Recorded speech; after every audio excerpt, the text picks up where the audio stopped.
안녕하세요. 말씀 묵상학교 세움가정 이창현 목사입니다. 오늘은 세움가정 네 번째 시간이자 또 마지막 시간입니다.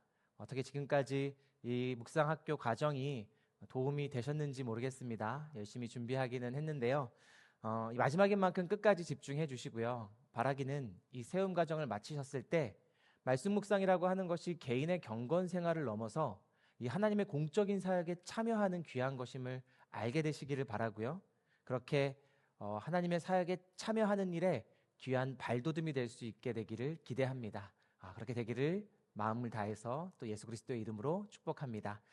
네, 그럼 지난 시간 숙제를 내드렸었는데요. 한번 숙제는 쭉 해보셨나요? 실질적으로 우리가 배웠던 식으로 관찰도 해보고 적용도 해보고 하면서 말씀 묵상 해보셨을 거라고 생각합니다. 말씀 묵상은요, 단순히 본문을 읽고 해설을 읽는 그런 활동이 아니라요, 말씀 묵상은 더 큰 의미가 있죠. 제일 먼저는 하나님과 교제하는 시간이고요. 그렇기에 그 안에는 일종의 질서가 있었습니다. 무엇보다도 우리의 힘으로 말씀을 깨닫기에는 역부족이니 우리는 기도함으로 시작하고 기도함으로 마치며 성령의 도우심을 간구해야 합니다. 또 다음으로는 이 말씀 묵상이라고 하는 것, 하나님께서 우리에게 알도록 충분히 주신 것이기는 하지만 일정 시대의 일정 문화 속에서 쓰인 것이니 어느 정도의 해석이 필요했습니다. 따라서 우리는 본문을 관찰해야 하고요. 더불어 저자의 의도와 역사적 배경과 문화까지도 살펴보는 일이 필요하다 하겠습니다. 마지막으로 무엇보다는요, 그 깨달은 말씀을 지적인 머리에 남겨두는 것이 아니라 내 손과 발끝에 실천으로 살아내는 것, 적용하는 것, 그것이 말씀 묵상의 목표이기도 했습니다. 문자적으로 막 적용하는 것이 아니었죠. 문자적으로만 따르는 것이 아니라, 물론 그렇게 할 수 있는 보편적인 말씀도 있지만 우리는 원리화, 현재화, 구체화라고 하는 과정을 통해서 아주 오래전 쓰였던 특정 시기 특정 문화권에서 쓰였던 그 말씀을 지금 내 삶의 자리로 가져와서 적용하는 일들이 필요했습니다. 이것이 묵상의 핵심이고요. 여기까지만 하셔도 정말 놀랍고 놀라운 말씀 묵상의 유익을 거두는 일이 되겠습니다. 그런데요, 아직 이 말씀 묵상의 꽃이 다 활짝 핀 것은 아니라는 것을 기억해 주셨으면 좋겠습니다. 진짜 말씀 묵상의 꽃은요, 모이고 그 말씀을 나눌 때 활짝 피게 됩니다.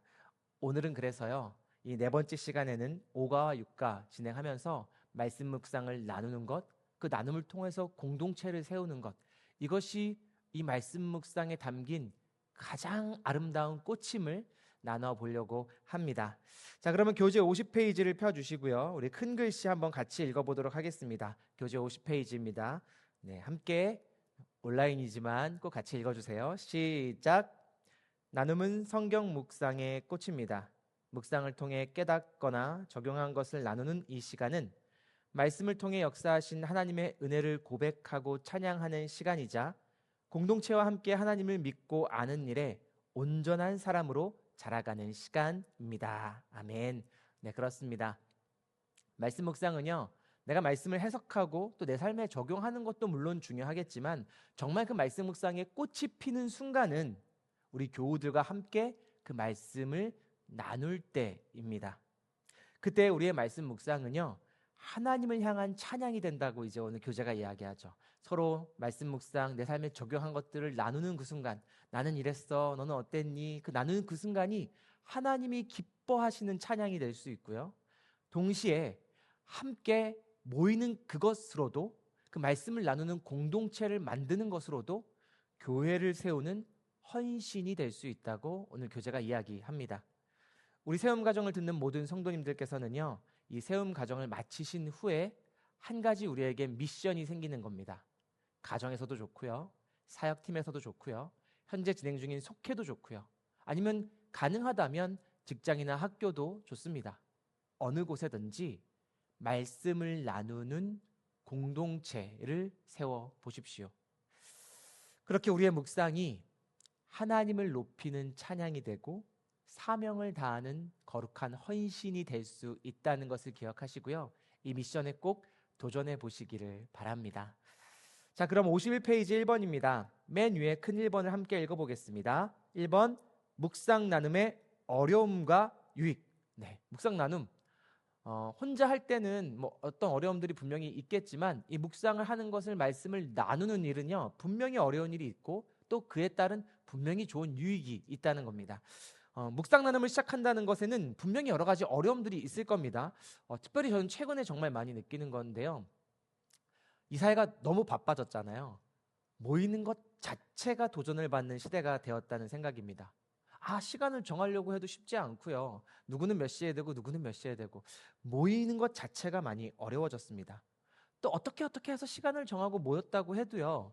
말씀을 가지고 우리가 나누는 것을 누군가는 인도해야 하고 그것을 진행한다는 것 자체도 이미 마음의 부담을 많이 느끼시는 것 같습니다. 예를 들어서 뭐 그런 일도 있을 수 있습니다. 소그룹에서 한 사람이 계속 막 한 20분씩 말을 한다면 다른 사람들이 지치는 모습을 보게 되실 겁니다. 그러면 그 소그룹 자체가 많은 이들에게 곤욕스러운 일이 될 수가 있습니다. 또 말씀을 나누는데 삶이 쏙 빠져버리거나요. 말씀의 배경과 해석만 나눈다면 지적인 만족을 주는 데는 유익할지 모르겠지만 그 삶이 정말 서로 연결되고 교회로 지어지고 사랑의 교제로 나아가는 일에는 좀 부족할 수 있다는 것입니다. 반면에 한번 그렇다면 가장 모임다운 모임, 공동체다운 공동체, 속회다운 속회, 밴드다운 밴드, 그 소그룹을 상상해 보십시오. 소그룹 사람들이 막 모이고 싶어 하고요. 그 자리에서 말씀을 막 나누고 싶어 하고요. 막 애정을 가지고 참여하고 누군가는 막 내가 간식 해올게 하면서 막 간식을 가져오기도 하고요. 말씀을 살아내면서 겪었던 에피소드를 막 이야기하는데 막 눈물 짓기도 하고 위로하기도 하고요. 그 자리가 하나님이 가장 기뻐하시는 자리가 될 겁니다. 찬양의 자리이고 서로를 위로하며 섬기는 교회를 세우는 사역의 현장이 될 거라는 겁니다. 분명한 것은요. 혼자 말씀 묵상할 수 있지만 혼자 말씀 묵상하는 것에서 얻을 수 없는 말씀 묵상의 꽃은 이 모임, 말씀을 나눌 때 활짝 피게 된다는 것입니다. 51페이지 하단을 보십시오. 나눔의 유익도 한번 살펴보도록 하겠습니다. 첫 번째 동그라미부터 볼까요? 나눔의 유익 첫 번째 동그라미, 묵상과 적용에 대한 괄호, 무엇이 가능할까요? 점검이 가능해집니다. 내가 묵상을 통해서 얻은 깨달음이 옳은지 아닌지 같이 묵상하는 사람들을 통해서 점검해 볼 수 있을 겁니다. 저 사람이 생각이 저랬다고 했는데 생각해 보니 저 말씀이 조금 더 바르게 해석한 것 같은 여지가 있다면 내 말씀이 좀 틀렸구나. 조율할 수 있고 조절해 볼 수도 있겠죠. 그렇게 서로 함께 나눌 때의 유익은요. 내가 자의적으로 해석한 것인지 아닌지를 어느 정도는 점검해 볼 수 있다는 겁니다. 또 둘째, 한 장 넘겨서요. 52페이지인데요. 풍성한 가로엔 뭐가 들어갈까요? 풍성한 말씀, 풍성한 삶을 누릴 수 있다입니다. 각각의 사람마다 마음도 다르고 생각도 다르고 그 삶의 모습이 다 다를 겁니다. 우리는 이 서로 다름을 통해서요.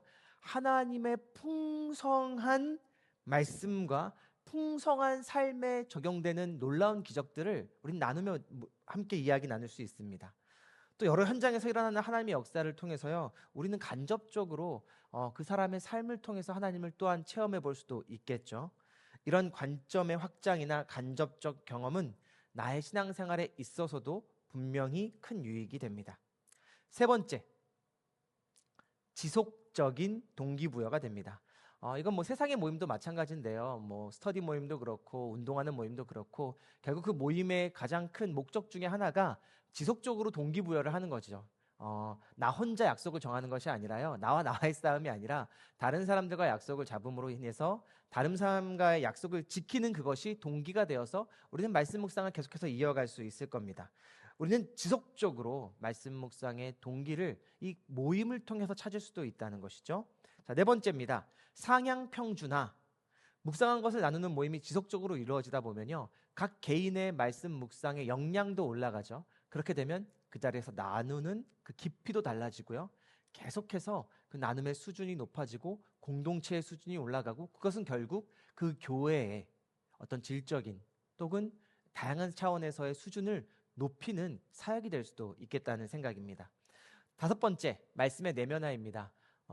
말씀을 참 신기하게도요, 설교 시간에 듣고 나가면 정말 기적처럼 지워지는 일들이 있습니다. 그런데요, 말씀을 나누면요, 내가 한번 묵상했던 그 말씀을 또 한 번 내 입으로 내면서 기억하고, 다른 사람들이 이야기하면서 다시 한번 내가 들으면서 또 말씀을 기억하면서 내가 말씀을 통해 느꼈던 그런 가르침들, 교훈들, 감동들, 이것이 내 안에 가득히 새겨지게 된다는 겁니다. 자, 그럼 이제 말씀 묵상 함께 할 사람들을 머릿속에 한번 떠올려 보시고요, 모임을 한번 시작했다고 상상을 해보십시오. 이 모임을 내가 인도해야 한다면 어떻게 인도해야 할까요? 단순히 모임에 내가 구성원이 아니라요, 내가 이 모임의 리더가 된다면, 내가 이 모임을 창조하고 만들고 인도하는 그런 사역을 맡게 된다면 어떻게 할 수 있을까요? 약간 막막하시다고 느껴지신다면요, 지금부터 집중해 주세요. 52페이지 2번입니다. 나눔의 순서와 방법입니다. 먼저 순서가 있습니다. 순서가 있다는 건 정말 리더로서는 큰 도움이 되는데요, 어느 정도 정해진 순서가 있다면 그 순서를 따름을 통해서 쉽게 인도해 볼 수가 있겠죠. 모임에는 순서가 있습니다. 우리 가로 1번 나눔의 순서를 같이 쭉 한번 읽어보면 좋겠다는 생각입니다. 같이 한번 읽어보겠습니다. 1. 기도로 준비하십시오. 2. 기도로 시작하십시오. 3. 찬송하십시오. 4. 성경을 읽으십시오. 5. 자신의 묵상을 정리할 시간을 잠시 가지십시오. 6. 묵상하고 적용한 것을 나누십시오. 7. 함께 적용할 것을 나누십시오. 8. 기도 제목을 나누고 함께 기도하십시오. 9. 교제의 시간을 누리십시오. 네, 이 순서를 잘 기억하셨다가요, 혹 말씀 묵상을 나눔을 인도해야 될 때가 온다면 이 묵상 순서대로 진행해 보시면 좋겠습니다. 크게는 기도, 찬송, 성경 읽기, 나눔, 이렇게 4개의 틀로 이야기하기도 하는데요.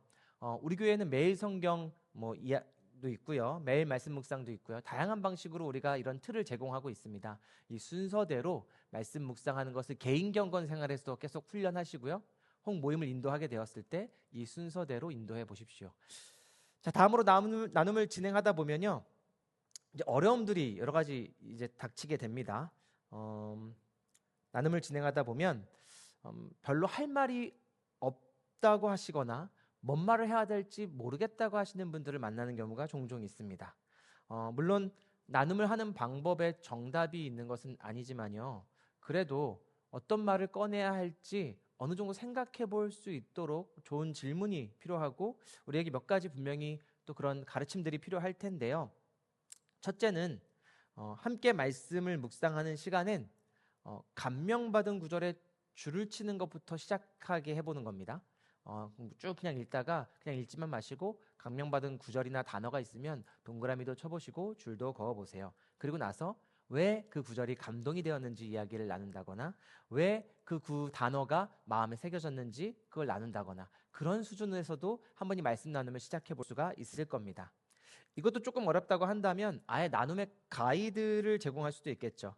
2번이 이제 단계별 나눔이라고 되어 있는데요, 그것이 아마 좋은 가이드가 될 수 있을 것 같습니다. 만약에 말씀 묵상을 나누는 그 팀 안에 말씀 묵상 나누는 것이 익숙하지 않은 분이 있다면 이 가이드를 제공해 드려 보는 것도 좋은 방법이라는 생각입니다.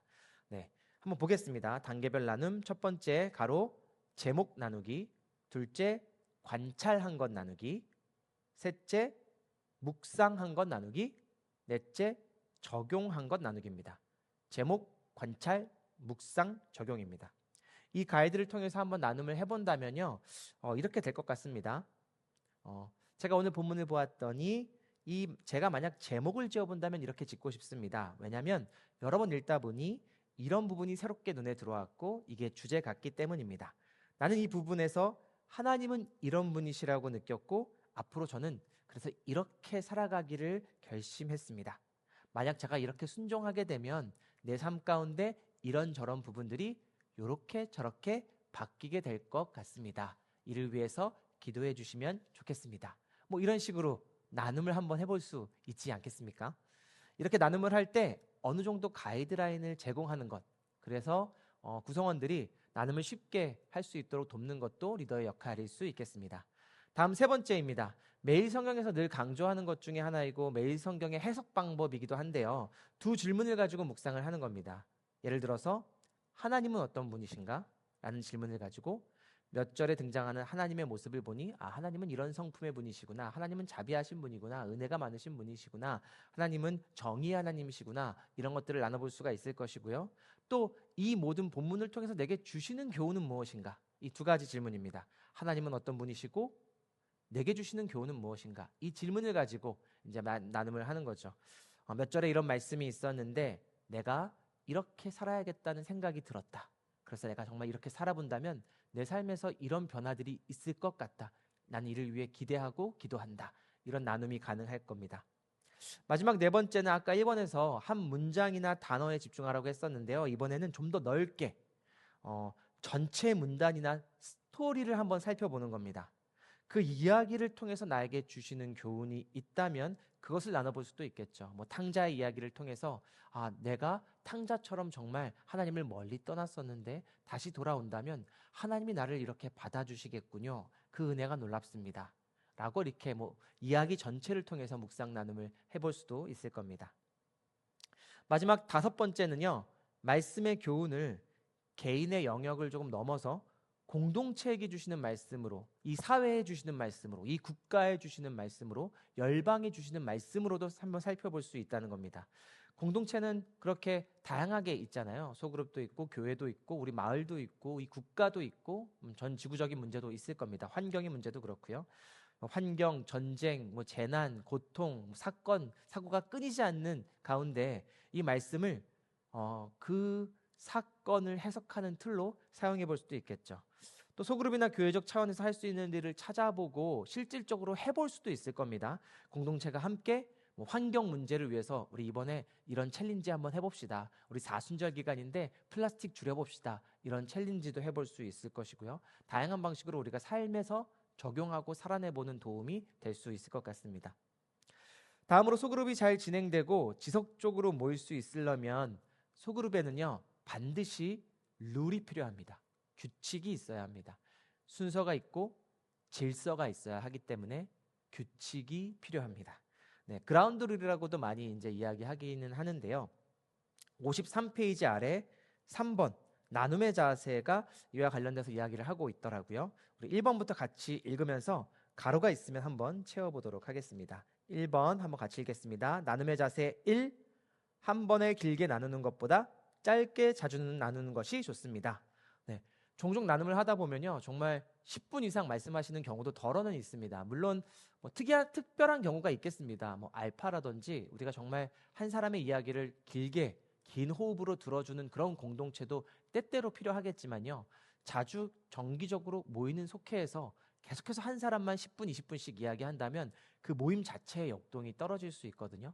그렇기 때문에 이를 방지하기 위해서 아예 그라운드 룰로 한 사람당 우리가 3분 혹은 5분 정도만 이야기하면 좋겠습니다라고 룰을 정하고요. 리더가 제안하는 것이 조금 어렵다고 느껴지시면 아예 어떤 소그룹에서는 모래시계를 3분짜리 5분짜리 모래시계를 갖다 놓고 다음 사람에게 이렇게 뒤집어서 넘겨주고 이런 식으로 시간 타임 매니징을 하는 것이 굉장히 필요하겠다는 생각입니다. 어떠한 방식이든지요. 한 사람 혹은 소수가 끊임없이 말을 하고 주도권을 가져가게 되면요. 다른 사람들은 점점 더 입을 닫게 되고 그 소그룹은 점점 더 어려워지게 됩니다. 다음입니다. 2번입니다. 나눔의 자세 2. 정해진 순서로 나누는 것도 좋지만 평소 대화하듯 자연스럽게 나누는 것이 더 좋습니다. 그런 경우가 있더라고요. 속회하다 보면 무조건 오른쪽으로 돌아간다든지 무조건 왼쪽으로 돌아간다든지 그런 식으로 하면요. 내가 아직 나눌 게 준비되지 않은 사람은 당황하게 되고요. 아주 뭔가 그런 규칙은 변화를 억제하고 좀 모임의 역동을 떨어뜨리는 결과를 가져오게 됩니다. 무조건 오른쪽으로 돌아가는 것보다는 자연스럽게 꼬리에 꼬리를 무는 대화처럼 저도 그렇게 생각했는데요. 이 정도 역량이 되도록 공동체가 점점 이런 방향으로 나아갈 필요는 있겠습니다. 물론 처음 시작할 때는 아무도 말을 하지 않는다면 이렇게 시계 방향으로 돌아가는 것을 룰로 삼을 수 있지만 거기에 끝나는 것이 아니라 계속 자연스러운 대화가 될 수 있도록 항상 머릿속으로 생각하며 인도해야 할 필요가 있겠다는 겁니다. 다음 페이지 3번입니다. 3번, 다른 사람의 이야기가 아니라 누구의 이야기여야 할까요? 자신의 이야기를 나누셔야 합니다. 네, 자신의 이야기를 할 때 그 모임은 위로와 소망이 있게 될 겁니다. 4번입니다. 4번, 다른 사람의 나눔을 비판하지 마십시오. 종종 이런 일들이 있기는 하더라고요. 너무 친해서 발생하는 일이기도 한데요. 야, 너 또 그 말하는 거냐? 막 하면서 말문을 막아버리는 경우도 있고요. 야, 그건 네가 잘못한 거지? 막 이러면서 뭐 나눔 자체를 이렇게 너무 친하다 보니까 이렇게 비판 아닌 비판을 하게 되는 경우도 있는데요. 이건 역시 아예 처음에 룰로 그런 단어나 금지어를 정해서라도 비판하지 않도록 하는 것이 필요하겠습니다.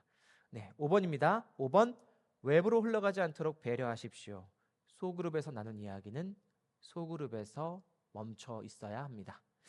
6번입니다. 너무 비밀스러운 이야기를 하여 부담을 주지 않도록 하십시오. 네, 소그룹이 나누는 자리이긴 한데요. 때때로 너무 대나무 숲같이 자신의 이야기를 다 폭로하는 자리가 되면 안 됩니다. 배설하는 자리가 되면 안 됩니다.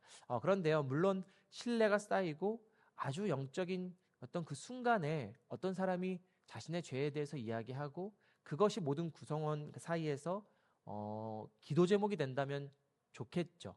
근데 그런 신뢰의 관계, 그런 깊이까지 공동체가 성장하지 않았는데 갑자기 자신의 어떤 그런 너무 깊은 이야기를 꺼내는 것은 그 다른 구성원으로서 당황스럽게 만들 수가 있고요. 도리어 좀 어렵게 되는 경우들을 보게 되는 것 같습니다. 그러니 너무 비밀스러운 이야기를 그냥 토설하듯 이야기하지는 않아야 합니다.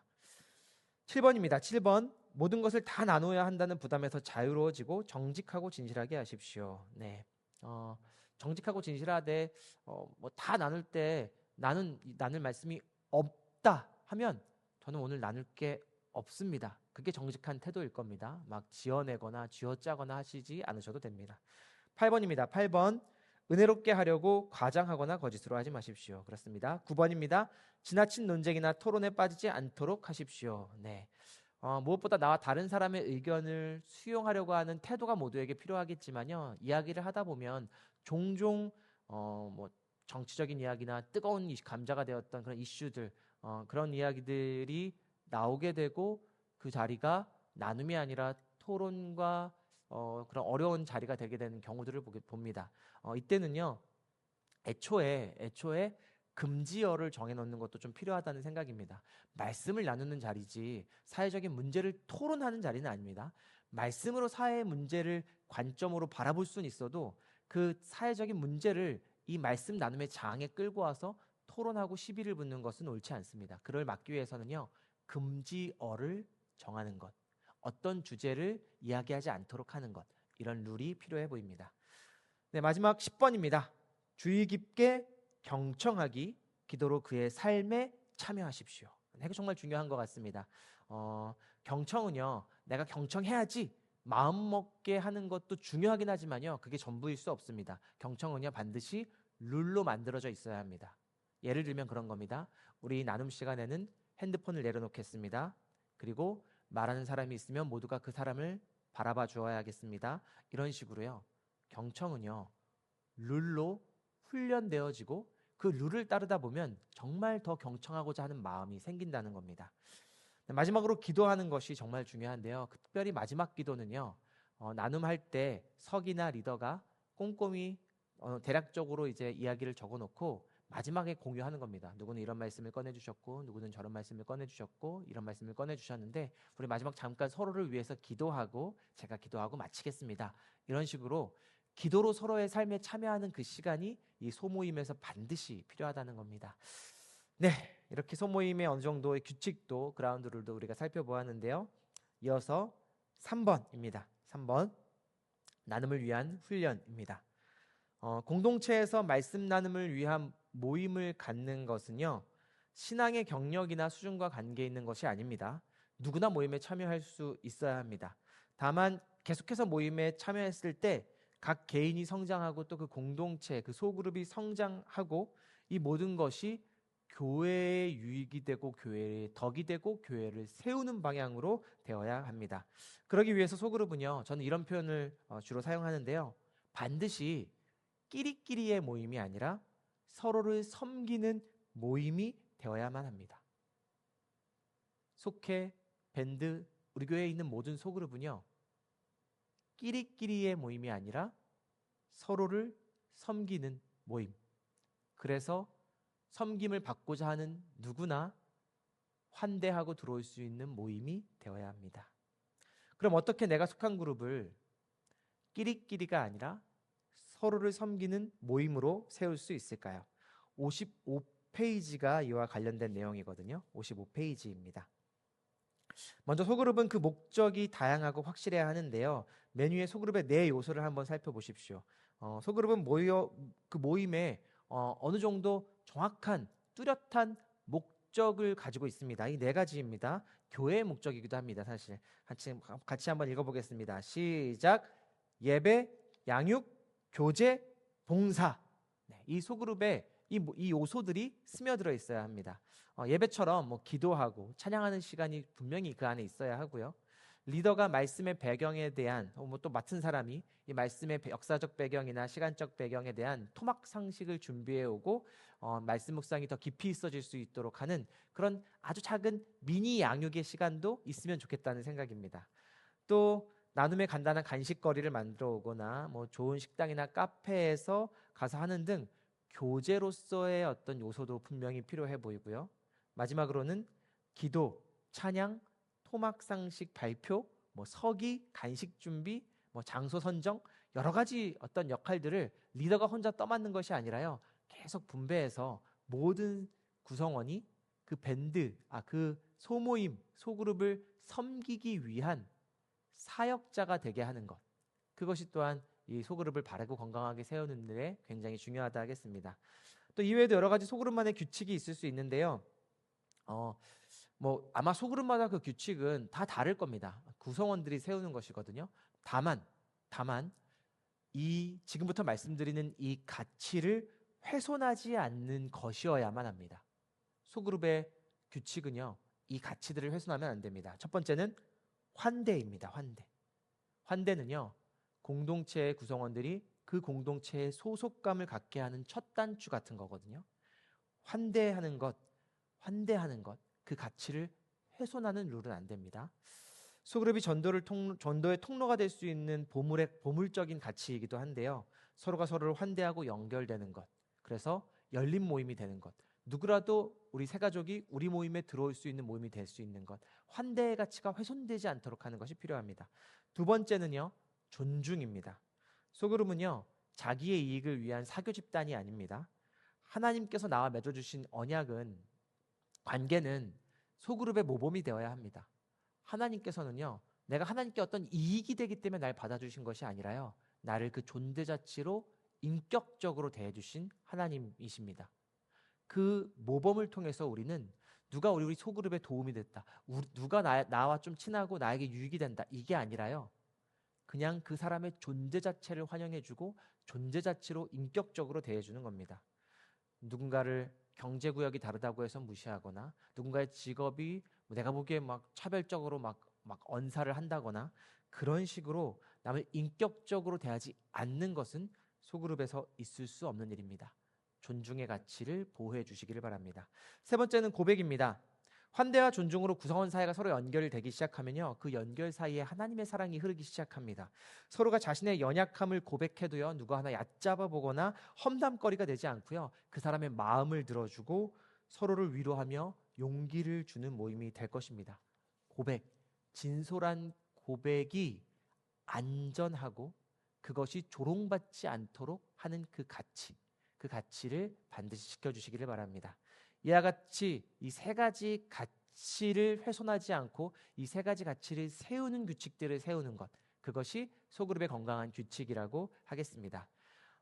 이런 가치를 계속 세우는 일에 함께 훈련되어지면요, 소그룹은 에클레시아, 말 그대로 교회, 특별히 교회다운 교회를 세우는 진짜 건축의 현장이 될 것입니다. 자, 다음으로 3번은 소통과 관련된 이야기인데요. 사람은 언어보다 비언어적인 소통으로 뭐 8, 90, 80% 이상 한다고 하죠. 나눔의 내용도 물론 중요하겠습니다만 리더의 얼굴, 표정 이런 것도 물론 중요합니다. 모든 구성원의 얼굴과 표정이 중요하죠. 서로가 경청한다라고 하는 것은 눈빛, 몸짓, 손짓, 표정 이 모든 것을 포함하는 말입니다. 나의 비언어적인 언어를 한번 살펴보는 일, 특별히 리더에게는 필요한데요. 나의 비언어적인 언어들을 한번 돌이켜보고 나의 표정이 어떤지, 나의 손짓이 어떤지, 나의 눈빛이 어떤지를 한번 살펴보십시오. 반대로 또 다른 이들의 구성원들의 그런 비언어적인 모습들을 캐치하고 그 사람을 또 위로하고 돌보는 일도 필요하겠다고 하겠습니다. 네, 다음 4번을 보겠습니다. 4번은 질문하기입니다. 아주 친한 사이에 서로 경청하며 나누는 자연스러운 대화를 한번 상상해 보십시오. 그러면요, 듣다가 중간에 그렇다는 건가? 이거 맞나요? 뭐 이런 식으로 물어보며 자연스러운 대화가 되잖아요. 나눔을 할 때는 한 사람이 발표하듯 하는 것보다 그 사람이 이야기했을 때 그러셨군요. 그럼 방금 그렇게 말씀하신 게 이 이야기 맞습니까? 하면서 경청의 태도를 계속 보여주는 겁니다. 질문하는 것. 그 사람의 말에 계속해서 이렇게 질문을 던지고 내가 하는 말이 맞는지 확인하는 일, 이런 것들이 경청의 자세이기도 합니다.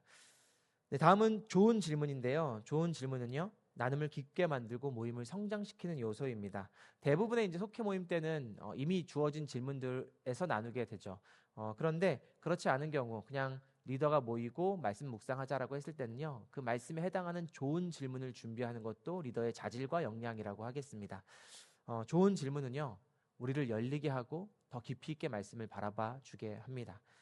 56페이지 중간에 질문의 종류와 예시를 잘 살펴보고 질문을 준비하면 도움이 될 것 같습니다.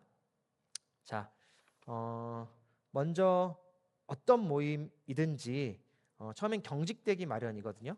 그래서 아이스 브레이킹을 해줘야 하는데요. 아이스 브레이킹은 주로 이제 스몰톡 같은 것들을 나눌 수 있고 그 스몰톡이 그날 말씀과 어느 정도 상관이 있으면 좋습니다.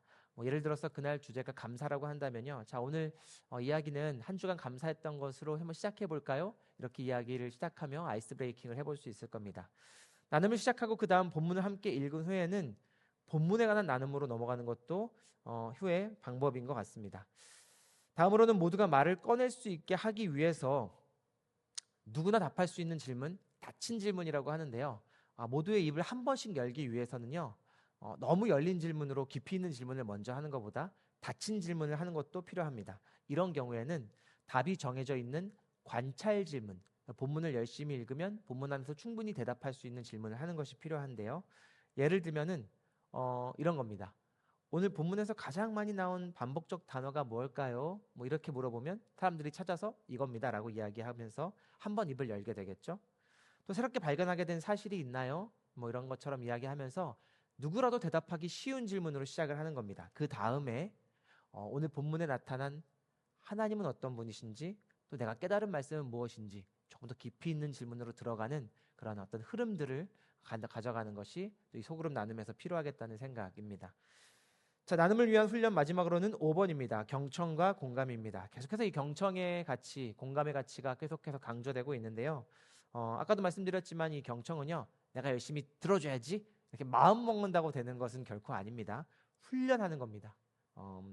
상대방이 말을 할 때 나는 비언어적으로 반응할 것인지, 그 사람의 어떤 태도나 모션을 따라하면서 그 사람을 더 열리고 개방적으로 만드는 방법, 다양한 방법들로 우리는 경청과 공감을 표시할 수가 있는데요. 이런 것들을 훈련하다 보면요, 정말로 경청의 마음과 태도를 더 크게 갖게 되는 일을 경험하게 되실 겁니다. 경청은 마음 먹기가 아니라요, 훈련이라는 것을 기억해 주시기를 바랍니다. 네, 다음은 57페이지 4번입니다. 나눔 인도자를 위한 안내인데요. 소그룹 인도자는 사실 리더이기도 하기 때문에 어느 정도 훈련이 필요합니다. 먼저 그 방법부터 한번 살펴보도록 하겠는데요. 자리 배치도 일종의 이제 리더의 역할이기도 합니다. 자리 배치는요, 가능한 구성원 모두가 서로 얼굴을 볼 수 있는 원탁 형태가 좋을 거고요. 또 나눔을 할 때에는 침묵의 시간이 있을 수 있거든요. 근데 그 침묵을 1, 2초도 못 견디고 막 리더가 먼저 말하는 것보다는 한 5초에서 7초까지는 그 침묵도 견디면서 계속 살펴보는 겁니다. 누가 하고 싶은 말이 있는지. 그러면 표시가 나긴 하거든요. 표시가 나면 어느 형제님, 어느 자매님 혹시 관련해서 하시고 싶은 이야기가 있을까요? 하면 막 이야기를 꺼내는 경우가 있습니다. 이렇게 비언어적인 것들을 보면서 사람의 말을 유도하는 이런 것들, 이런 역량들이 리더에게 필요하겠습니다. 또 이때 필요하다면 도구를 사용해 볼 수도 있는데요. 예를 들면 뭐 그런 겁니다. 한 사람이 너무 오래 말을 한다라고 하면 아까 말씀드린 것처럼 모래시계를 두고 할 수도 있고요. 또 누가 이야기를 꺼내면 다른 구성원들이 집중을 못할 때에는 막대기를 가지고 이걸 가지고 있는 사람이 말할 때에는 다 모두가 그 막대기의 권위를 가지고 집중해 주십시오. 이런 룰을 정해보는 것도 필요합니다. 생각보다요, 유치한 것 같은데 이런 룰을 정하면요, 잘 따라주시고 효과가 톡톡합니다. 네, 5번 같이 읽어보도록 하겠습니다. 5번입니다. 적절한 개입과 진행인데요. 이거는 한번 같이 읽어보면 좋겠습니다. 시작. 잘 들어주는 리더가 좋은 리더지만 듣기만 해서는 안 되고 백사공처럼 모임의 방향을 잘 인도해야 합니다.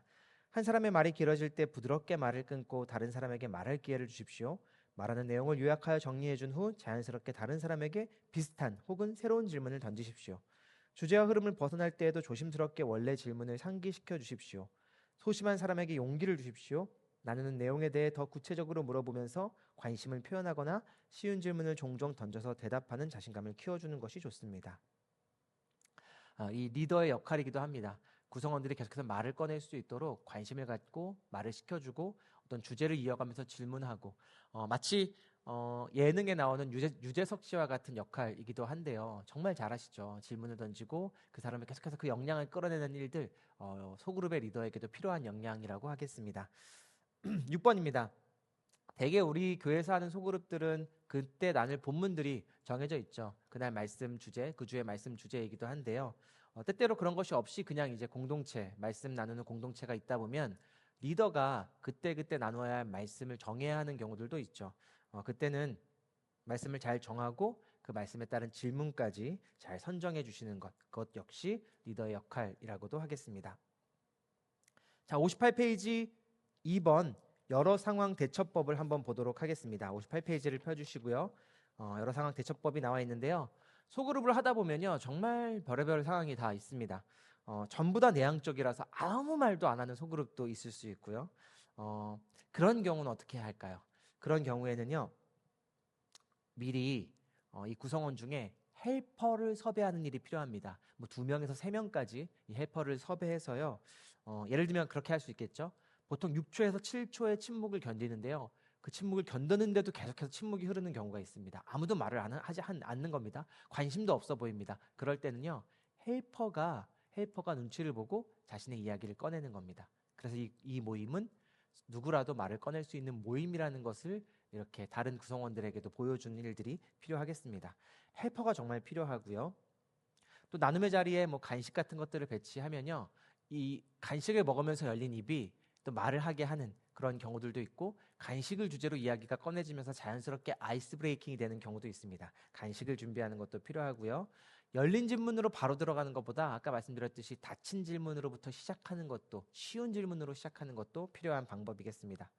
또 반대로 아무도 말 안 하는 것도 정말 어렵지만 한 사람만 계속 말하는 것도 이 소그룹 인도하기가 정말 어렵거든요. 그럴 경우에는 리더가 아예 그라운드 룰로 3분에서 5분을 정하든지 아니면 모래시계를 갖다 두든지 하는 방식으로 적절히 개입하며 끊는 것 괜찮습니다. 종종 리더를 맡으신 분들이요, 내가 개입하고 끊어도 되는 건가요? 라고 이야기하시는데요. 괜찮습니다. 부드러운 말로 개입해서 아직 시간이 이러니까요. 뭐 다음 사람의 이야기도 한번 들어보도록 하겠습니다. 감사합니다. 뭐 이런 식으로 다음 사람에게 개입해서 멈추게 하고 넘기는 일도 필요해 보입니다. 때때로는 그리고 이 소그룹에서 싸움이 일어날 수도 있습니다. 굉장히 비협조적이고 종종 언쟁이 일어나는 경우도 있는데요. 그럴 때는 리더의 태도가 중요합니다. 리더가 두 사람에서 어느 편을 드는 것이 아니라 열린 마음으로 두 사람 모두를 포용하고 그 자리에서 최대한 양쪽 모두가 서로를 비하하지 않고 서로에게 험담하지 않고 자신이 주장하는 것들을 이야기한 후에 다 마친 후에 다시 본문으로 돌아오는 게 필요합니다. 네. 다 말을 들어보고 이 사람이 맞네요, 저 사람이 맞네요가 아니라요. 그냥 그 자리에 하고 싶은 말을 배설하게 하고 그 다음에 자, 그럼 우리 다시 말씀 보겠습니다. 말씀으로 돌아오는 겁니다. 참 신기하게도요, 말씀으로 돌아오면 그때 이 이야기했던 주제에 하나님의 그 관점이 말씀을 통해 드러나게 되는 경우가 덜어 있더라고요. 그렇게 말씀의 힘을 의지하시고 다 이야기하되 누구의 편을 드는 것이 아니라 또 그냥 그 자리에 그거는 두시고 말씀으로 돌아오십시오. 계속 말씀을 나누도록 인도하는 것이 인도자의 몫이기도 합니다.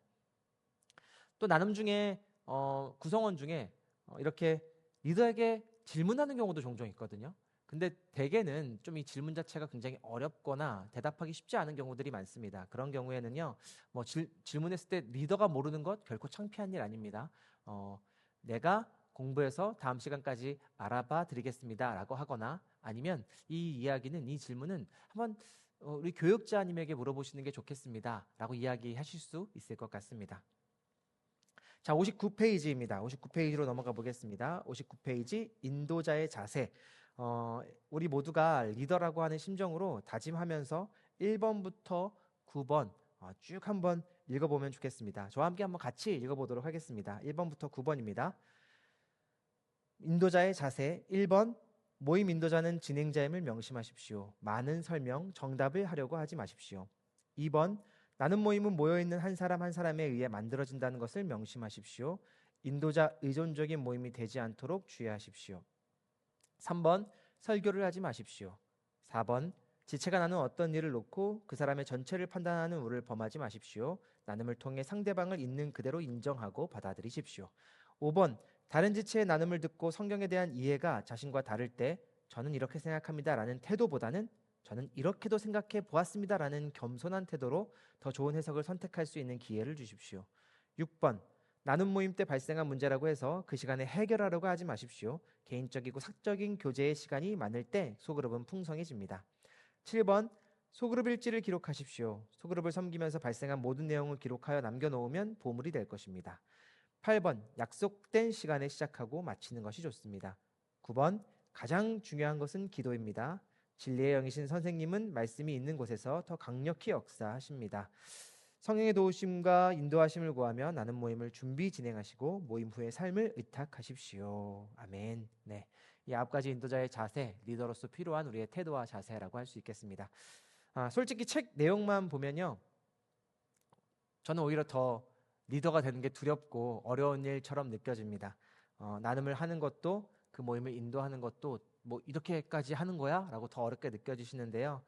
이렇게 여기 있는 대로 마치 매뉴얼처럼 하나하나 다 잘하는 완벽한 리더는 없습니다. 우리는 부족하지만 하나님이 쓰시겠다 할 때 순종하며 리더의 역할을 맡고 또 나를 성령께서 도우시며 리더의 역할과 분량대로 성장시켜 주실 것을 믿음으로 순종하는 겁니다. 한 번에 잘할 수 없고요. 누구나 완벽한 리더는 없습니다. 무엇보다 시작하고 순종하는 것이 우리에게 필요하겠다 하겠습니다. 그리고 종종 무언가 잘 되지 않는 것 같을 때, 나의 역량이 부족한 것 같을 때 이 교재를 다시 한번 살펴보시면서 내가 이게 부족했구나. 저도 오늘 말씀이 아니죠. 오늘 이 강의를 준비하면서 내가 나눔할 때 이런 걸 빼먹었었구나 생각나는 구절들이 굉장히 많았거든요. 이 교재를 남겨두셨다가 계속 자기 점검을 하면서 더 역량을 갖춘 소그룹의 리더로 성장하시기를 주님의 이름으로 축복합니다. 자, 여기까지가 5가였고요. 뒤에 골로새서 3장 12절과 17절은 실습해 보시면 좋겠습니다. 자, 그럼 6가로 바로 넘어가 보도록 하겠습니다. 6가인데요. 동영상이니까 잠시 멈춰 두셨다가 좀 쉬었다가 시작하셔도 좋고요. 네, 저는 한번 바로 진행해 보도록 하겠습니다. 6가 성경 묵상과 공동체입니다. 64페이지 큰 글씨 한번 같이 읽어보도록 하겠습니다. 64페이지 펴시고요. 큰 글씨 함께 읽습니다. 우리는 개인적으로 부름을 받지만 동시에 공동체로 부름을 받습니다. 성경은 공동체 속에서 읽어야 하고 공동체를 세우는 것으로 나타나야 합니다. 하나님이 선물로 주신 성경을 통해 서로 헌신적으로 교제하고 나누며 섬기는 것이 교회 공동체입니다. 그렇습니다. 65페이지 1번 같이 보겠습니다. 1번 성경과 공동체, 반가로 1번 공동체의 시작. 아래 한번 괄호를 같이 채워보도록 하겠습니다. 동그라미 1번 하나님의 공동체 가로 땡땡땡으로 존재하시는 하나님 뭘까요? 삼위일체로 존재하시는 하나님입니다. 다음으로 공동체의 기원은 삼위일체 하나님입니다. 네, 우리가 흔히 하나님은 사랑이시다라고 표현하잖아요. 하나님은 사랑하신다라고 표현하기보다 하나님은 사랑 그 자체, 사랑이시다라고 표현하는데요. 하나님은요, 가장 온전한 사랑의 형태로 존재하십니다. 그 근거가 바로 이 삼위일체이기도 한데요. 한번 제가 설명을 드려볼게요. 아빠 하나님은 아들 예수님을 사랑하십니다. 아들도 아버지 하나님을 사랑합니다. 그런데요, 이 둘만의 끼리끼리의 사랑으로 계신 것이 아니라요, 성령님이 함께 하시며 그 사랑을 공동체적 사랑으로, 가장 온전하고 아름다운 사랑으로 삼위일체로 존재하신다는 겁니다. 아빠와 아들의 가족 이기주의 같은 끼리끼리의 사랑이 아니라 성령께서 함께 하시면서 공동체적 사랑으로, 완벽하고 온전한 사랑으로 존재하신다는 겁니다. 그래서요, 공동체의 기원은 바로 삼위일체 하나님이라는 겁니다. 사랑의 공동체로 모이는 것은요, 그 자체만으로도 이미 사랑이신 하나님을 닮아가는 것, 그 교제에 참여하는 것입니다. 둘째로, 하나님은 남자와 여자로 우리를 창조하셨습니다. 하나님께서는요, 이 창세기에 보면 보시기에 좋았더라, 보시기에 좋았더라, 토부라는 단어인데요, 보시기에 좋았더라 계속 하시다가요, 딱 한 번 조금 안타까워하시면서 불쌍히 여기시는 장면이 나오는데, 그것이 바로 아담이 홀로 있는 장면입니다. 그래서 아담에게 선물로서 하와, 돕는 배필로서 하와를 창조해 주시죠. 그리고 그 둘이 하나 되어 나누지 못할지라, 이 둘이 서로에게 선물 같은 존재이고 그들은 하나의 연합된 관계적 존재로 창조하셨습니다. 셋째로, 삼위일체, 즉 사랑이신 하나님께서는 그분의 넘치는 사랑으로 세상을 창조하셨고요, 계속해서 관계를 맺으심으로 더 큰 공동체를 이루시기를 원하십니다. 그런데 안타깝게도 하나님이 사랑이시고 하나님은 그 사랑으로 공동체를 창조하시고 하셨는데도 불구하고 사랑이신 하나님과의 관계, 인간과 인간 사이의 관계, 또 인간과 피조 세계의 관계 모두가 일그러져 버리죠. 무엇 때문입니까? 바로 우리의 죄 때문에 이 관계가 다 찢어지고 일그러져 버립니다. 결국 예수님의 십자가는요, 이 죄로 인해서 일그러져 버린 그 관계를 회복시키는 성부, 성자, 성령의 협력의 합력의 역사라고 할 수 있습니다. 교회는요, 그 구원 사역의 열매이기도 한데요, 그래서요, 이 교회라고 하는 것은요, 바로 이 관계가 회복된 공동체이자 이 관계를 회복시키는 공동체입니다.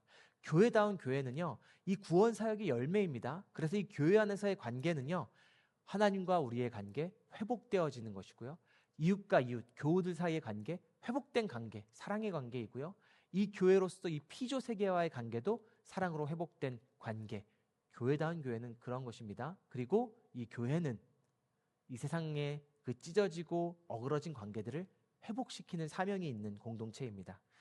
66페이지 중간을 한번 보시면요, 교회는 그리스도의 몸입니다 라고 하는 부분이 있는데요, 그 부분이 참 교회에 대한 좋은 설명이라는 생각이 듭니다. 한번 같이 읽어보도록 하겠습니다. 교회는, 시작, 교회는 그리스도의 몸입니다. 따라서 교회는 만물을 충만케 하여 전 우주적 공동체를 회복하는 사명을 지니고 있습니다. 그러므로 교회가 교회다움, 공동체다움을 회복해야 합니다. 성령이 하나 되게 하신 것을 힘써 지키고 만물을 충만케 하여 만물 공동체를 회복하기 위해 그리스도의 몸으로 부름받으며 계속해서 그리스도의 몸으로 자라가야 합니다. 이를 위해 무엇보다 하나님을 아는 일에 함께 자라가야 합니다. 아멘. 네, 이것이 온전한 교회인데요, 이렇게 온전해야만 교회인 것은 아닙니다. 이렇게 완벽해야만 교회인 것은 아닙니다. 다만 우리는 이 비전과 소망을 품고 다시 오실 예수님께서 우리를 온전케 하실 것이라는 희망과 소망으로 이 목적과 비전에 순종하고 헌신하는 것, 그런 사람들이 모인 것. 그래서 비록 다툼도 있고 어려움도 있지만 여전히 그 비전과 소망 안에 살아가는 사람들이 모인 곳이 교회, 온전한 교회입니다. 67페이지 2번입니다. 공동체를 세우기 위해 주신 말씀인데요, 성경에 나온 모든 구원의 이야기는요, 결코 개인 한 사람을 구원하는 것으로 끝나는 법이 없습니다. 이스라엘의 출애굽의 역사 역시 모세 혼자만의 탈출 이야기가 아니라 하나님의 백성들이 탈출하고 약속의 땅에서 천국 공동체로 사는 긴 호흡의 역사, 구원 사역의 이야기입니다. 그래서 이 레위기에는요, 법이 나오잖아요. 근데 그 법을 잘 살펴보면 지금 우리의 어떤 법상식으로는 이해하기 어려운 것들이 나오지만 당시의 문화와 상식선에서는 모두 다 인간과 하나님의 관계 회복을 위한 법이었고요. 또 이웃과 인간 사이에 지켜야 할 도리와 같은 법들이 제정되는 것입니다. 말씀이 이와 같은 내용들을 담고 있는데 어떻게 우리의 말씀의 묵상이 나 혼자만의 것일 수 있겠습니까? 개인 경건 생활 차원으로 머무는 것일 수 있겠습니까? 말씀 묵상은요, 개인 경건 생활 차원에 머물지 않고 언제나 이 땅을 향한 공동체를 창조하시려는 하나님의 뜻에 헌신하는 사명과 연결되어 있다는 것을 기억하십시오. 이렇게 이스라엘의 구원 이야기는요, 하나님과의 언약을 맺은 천국 공동체를 세우는 이야기입니다. 이 언약 관계를 잘 묘사하는 구절을 한번 보면 좋겠는데요. 출애굽기 19장 5절에서 6절 말씀입니다. 출애굽기 19장 5절에서 6절 말씀 우리 한번 같이 보도록 하겠습니다. 67페이지입니다. 함께 읽겠습니다. 시작. 세계가 다 내게 속하였나니 너희가 내 말을 잘 듣고 내 언약을 지키면 너희는 모든 민족 중에서 내 소유가 되겠고 너희가 내게 대하여 제사장 나라가 되며 거룩한 백성이 되리라. 너는 이 말을 이스라엘 자손에게 전할지니라. 아멘. 구원받은 공동체의 정체성은요, 세 가지로 나타납니다. 첫 번째는 하나님의 소유, 두 번째는 제사장 나라, 세 번째는 거룩한 백성입니다. 먼저 첫 번째로 하나님의 소유부터 살펴보겠습니다. 우리가 하나님의 것이라는 것은 무엇을 의미할까요? 내가 나의 주인이지 않다는 겁니다. 나는 하나님의 것이라는 겁니다. 내가 나의 주인이어서 내 욕망대로 살아가고 내 욕망의 이끌림대로 인도함대로 나의 마음대로 사는 것이 아니라 내 뜻대로 사는 것이 인간이 아니라요. 나의 주인은 하나님이셔서 그 주인의 뜻대로 하나님의 뜻대로 나를 드리는 하나님의 소유 참된 예배자 그것이 나의 존재이라는 겁니다. 둘째로 제사장 나라라는 것은 무엇일까요? 하나님이 그렇게 하나님의 소유자들을 모이게 하시고 하나님의 공동체를 세우시는데요.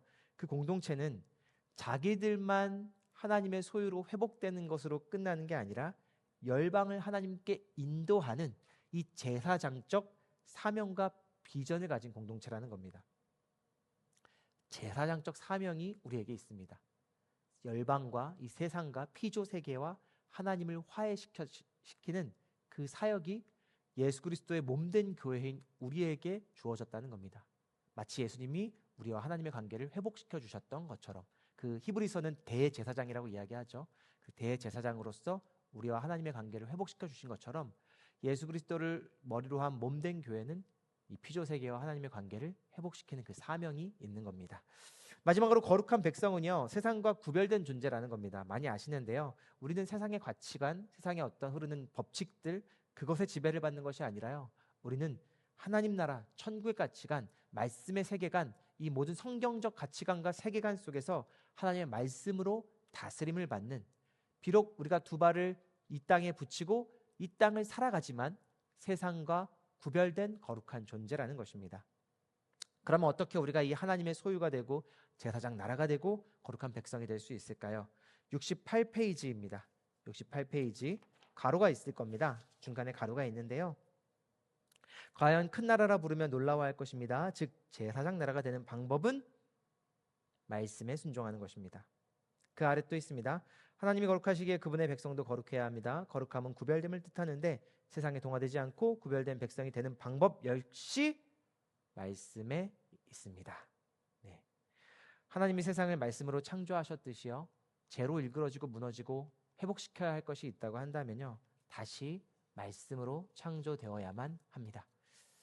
성경을 보면 더 정확합니다. 솔로몬이 성전을 세운 후부터 안타깝게도 이스라엘은 성전이 우상이 되기 시작하는데요. 그렇게 결국 성전도 무너지고 이스라엘 공동체가 바벨론에 의해서 멸망당하게 되죠. 그리고 이후로 다시 이스라엘을 재건하는 이야기가 시작되는데요. 재건과 회복의 핵심은 70페이지 맨 윗줄에 있습니다. 70페이지를 한번 펴보시죠. 70페이지 맨 윗줄. 개혁의 중심은 무엇입니까? 말씀입니다. 공동체 재건의 핵심도 역시 말씀이었습니다. 예수님의 사역도 이와 동일한 것으로 우리가 살펴볼 수 있겠는데요. 예수님께서 요한복음 2장 19절에서 이렇게 말씀을 하십니다. 예수께서 대답하여 이르시되 너희가 이 성전을 헐라 내가 사흘 동안 일으키리라. 또다시 이스라엘의 성전이 우상이 되고요. 기계적인 제사를 드리는 처소가 되고 율법마저 하나님의 사랑을 담아내는 것이 아니라요. 기계적인 순종으로 지키는 자와 지키지 못하는 자를 서로를 갈라버리는 차별하는 끼리끼리 공동체를 만들어버리는 일에 사용되어지게 됩니다. 말씀이신 예수님께서 이 땅에 오셔서 말씀 안에 담긴 하나님의 사랑과 이웃 사랑을 통해서 다시금 온전한 성전, 공동체를 회복시키셨습니다. 우리 70페이지 하단에 있는 문단도 한번 같이 읽어보도록 하겠습니다. 70페이지에 있는 하단 이렇듯입니다. 함께 읽겠습니다. 시작. 이렇듯 하나님의 백성 공동체는 늘 말씀을 중심으로 존재하며 말씀의 사명을 감당했습니다. 말씀을 무시할 때 공동체가 무너지고 다시 말씀을 통해 공동체가 재건되었습니다. 그러나 이스라엘 공동체가 점차 말씀의 외적 준수만 강조하는 율법주의에 빠지자 참 말씀이자 참 성전이신 예수께서 하나님의 백성 안에서 참된 말씀 성전 공동체를 새롭게 창조하셨습니다. 네, 71페이지 3번입니다. 같이 읽어보겠습니다. 공동체에 주어진 말씀. 신약 목회 서신서를 보면요, 그거는 당연히 한 사람에게 보낸 바울의 편지가 아니라요, 교회 공동체에 보낸 편지였습니다. 구약의 말씀도 선지자 한 사람에게 주신 말씀이 아니라요, 그 선지자의 입을 통해서 이스라엘 전체에 선포하신 말씀이었고요. 시내 산에서 하나님의 언약을 주셨을 때 크게 낭독하여 모든 사람이 듣게 하였고, 언약책을 찾은 요시야 왕이 단행했던 종교개혁의 시작은 말씀을 읽고 모든 사람에게 듣게 하는 것이었습니다. 또 느헤미야가 성전을 재건할 때도 말씀을 낭독했다는 것을 우리가 알게 됩니다. 또 마지막으로 종교개혁의 역사도요, 결국 말씀이 특정 언어, 특정 사람들의 소유로 그들만 보는 것이 아니라 모든 언어로 해석되어지고 모두가 자기 손으로 들고 읽을 수 있게 그 역사의 흐름이 그랬다는 겁니다. 우리가 이 역사의 흐름을 성령께서 인도하셨다라는 것을 고백한다고 한다면요, 하나님의 뜻은 분명합니다. 우리 모두를 하나님의 말씀으로 물들이시고 우리 모두를 구원하시려고 하는 하나님의 구원 사역이 그 뜻이 담겨 있다는 겁니다. 따라서 우리는 말씀 묵상할 때 말씀을 주신 것이 나에게만 주신 것이 아니라 관계를 회복시키고 공동체를 세우시고 우리 모두를 열방까지 하나님의 복음으로 구원하시려고 하는 하나님의 놀라운 또 위대한 구원 역사가 있다는 것을 기억해야겠습니다. 73페이지를 한번 펴보시겠습니다. 중간에 보시면요, 혹시 우리는 라고 되어 있는데요, 네, 그 말씀, 그 부분을 한번 같이 읽어보도록 하겠습니다. 시작. 혹시 우리는 설교를 들을 때 나에게 주시는 하나님의 말씀에만 관심을 기울여 듣고 있지는 않습니까? 성경을 묵상할 때에도 나에게 주시는 교훈만 아니라 우리에게 주시는 말씀이 무엇인지 묵상하는 것이 필요합니다. 그렇습니다. 자, 그럼 말씀 공동체는 어떤 공동체일까요? 4번 말씀 공동체. 첫째로 말씀을 함께 해석하는 공동체입니다. 바른 성경 해석을 위해서는요, 반드시 공동체적 성경 읽기가 필요한데요, 주의하셔야 합니다. 누군가 혼자 깨달음을 얻었다라고 한다거나 직통 계시를 받았다고 주장하는 사람들을 경계하십시오. 하나님께서 교회를 세우실 때는요, 어떤 사람은 사도로, 어떤 사람은 선지자로, 어떤 사람은 복음 전하는 자로, 어떤 사람은 목사와 교사로 세우셔서 우리가 함께 그 말씀 안에 말씀을 함께 나누고 순종하며 교회를 세우도록 교회로 부르셨습니다. 어느 한 사람이 직통 계시를 받고 그 사람이 말씀의 모든 권위를 다 가져가는 일들은 결코 옳지 않다는 것, 우리가 함께 말씀을 나누며 서로를 분별할 수 있게 될 것입니다. 74페이지 2번입니다. 말씀을 함께 적용하는 공동체. 우리가 함께 순종한다는 것, 이 말씀대로 산다는 것이요, 나 혼자 하는 것이면 참 외롭겠다는 생각입니다. 그런데 내가 아닌 다른 우리 교우들도 이 가치를 위해서 헌신하고 살아가고 있다, 이 말씀에 따르려고 애쓰고 있다는 것이 우리에게 얼마나 큰 위로가 됩니까? 그리고 또 때때로는 더 그렇게 헌신하는 사람을 보면서 얼마나 신앙에 도전이 됩니까? 무엇보다 우리는 말씀에 순종하는 서로를 보면서요, 위로를 받기도 하고 도전을 받기도 하면서 또한 서로를 보면서 우리는 천국을 경험하게 됩니다. 말씀에 함께 순종하며 말씀으로 세우는 공동체가 될 때 또 세상은 교회를 통해 천국을 그려보게 된다는 것, 우리가 이것을 기억했으면 좋겠습니다. 3번입니다. 3번 공동체적 성경 묵상을 위한 기준인데요, 오직 우리 공동체를 세울 수 있는 것은 말씀, 성경임을 기억하십시오. 다양한 은사, 병 고치는 은사, 예언의 은사, 놀랍고 참 신기하긴 하지만요, 그것이 교회를 세우고 공동체를 만드는 핵심일 수는 없습니다. 공동체를 창조하는 것은 말씀, 이미 우리에게 필요하고 충분히 주신 하나님의 특별 계시, 그 말씀이 우리에게 주어져 있으니 다른 무엇보다 말씀을 묵상하고 말씀을 나누는 일이 병을 고치고 기적을 일으키는 것보다 훨씬 더 위대한 사역임을 기억하십시오. 또 이한 귀한 말씀을 묵상할 때는 말씀을 주신 하나님의 뜻과 목적도 늘 기억하십시오. 하나님은 나 한 사람만이 아니라 나를 통해 공동체를 세우시고 그 공동체를 통해 열방을 구원하시기를 뜻하고 바라고 계십니다. 그러니 말씀의 교훈은요, 언제나 나를 통해서 내 안에 채워주셨다면 흘러넘쳐야 하는 것이고요, 우리 소모임에 채워주셨다면 소모임을 채워 흘러넘쳐야 하는 것이고요, 우리 교회 안에 은혜를 부어주셨다면 그 은혜는 우리 이웃사회로 흘러넘치면서 계속 흐르는 강물처럼 열방을 덮어야 하는 것입니다. 75페이지 도표가 나와 있는데요, 하나님의 구속사역을 하나의 도표 이야기로 정리해 본 것입니다. 우리는 하나님의 창조사역, 동시에 구원사역의 한가운데에 있습니다.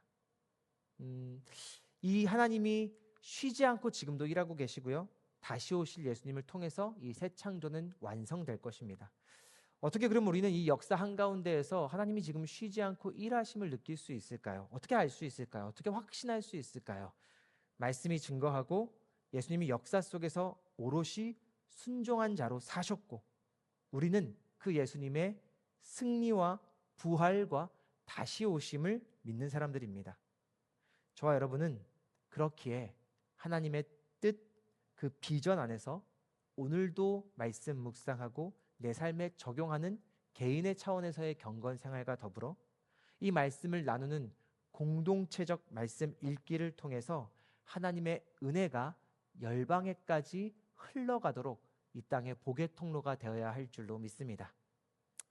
자, 그렇게 우리가 모두가 말씀 공동체를 세우는 거룩한 헌신자임을 기억하시기를 바랍니다.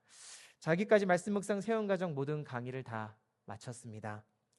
질문이 있으실 수도 있는데요, 질문이 있으시면 언제고 유튜브에 댓글을 달아주셔도 좋고요, 저를 개인적으로 찾아와 주셔도 좋겠습니다. 네, 또 한 가지 광고의 말씀을 전해드립니다. 강의를 수료하신 모든 분들께서는 오는 주일에 사무실에서 수료증과 조그만 수료 선물을 드린다고 합니다. 사무실에 오셔서 꼭 수령해 주시기를 바랍니다. 네, 이상 말씀 묵상학교 최고급 과정 세움 과정 모든 강의를 마치겠습니다. 축하드립니다. 감사합니다.